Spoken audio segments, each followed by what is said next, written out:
À 280 km de Bamako et 35 km de Koumantou, à partir de l'axe routier Bamako-Sikasso, se trouve une commune rurale. Elle a pour nom Sanso. Elle compte 16 villages et abrite la mine d'or de Morila SA.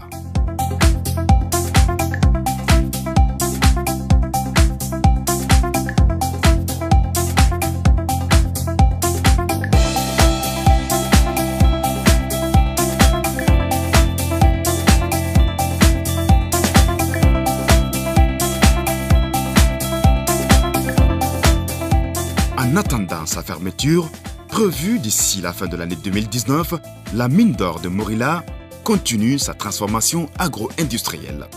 Au cœur de cette révolution verte, un projet d'agropole initié par la direction de Rangol Ressources sous l'impulsion du département en charge des mines. Le projet agropole s'inscrit parfaitement en accord avec cette nouvelle vision du gouvernement. Sa réussite passera nécessairement par l'implication et l'appropriation des communautés.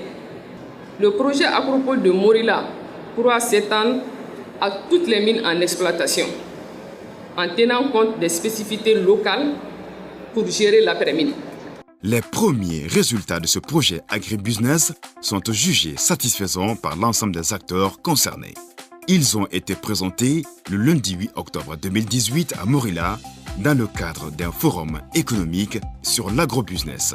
Placé sous le haut patronage de M. Soumoli Boubé Maïga, Premier ministre et chef de gouvernement, ce forum avait pour objectif de promouvoir le potentiel économique et agro-industriel du Mali.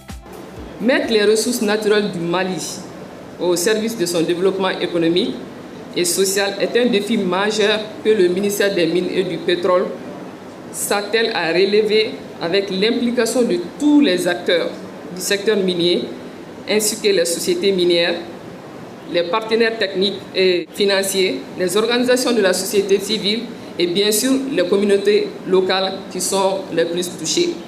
Ce projet-là sur lequel les différents départements travaillent depuis plusieurs mois déjà et même plusieurs années correspond tout à fait à ce que nous avons toujours dit, à savoir que les mines ne doivent pas laisser après elles un environnement totalement dégradé, des emplois définitivement détruits. Et je pense que le projet d'agropole qui est déjà en fonctionnement ici offre une belle perspective non seulement aux communautés, aux populations, mais va apporter une contribution importante pour l'économie de la région et du pays, parce que ce site fait partie de la zone économique spéciale. Et vous avez vu que permet aux populations, aux producteurs de valoriser beaucoup de production agricole, de la pisciculture, beaucoup de transformations agricoles et puis va probablement attirer d'autres investissements.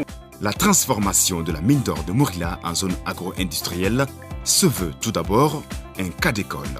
Ensuite, une alternative pour les communautés locales et enfin un exemple de réussite en matière de partenariat public-privé.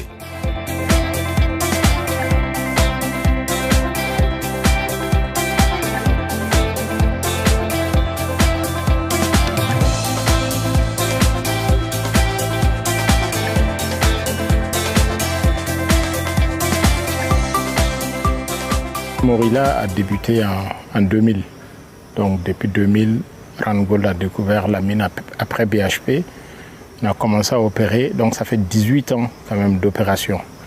Et pendant ces 18 ans, on a généré ce qu'on devait générer. Une grosse partie est rentrée dans l'économie du pays. Et ça, c'est à peu près 1000 milliards de nos francs qui sont rentrés dans notre économie.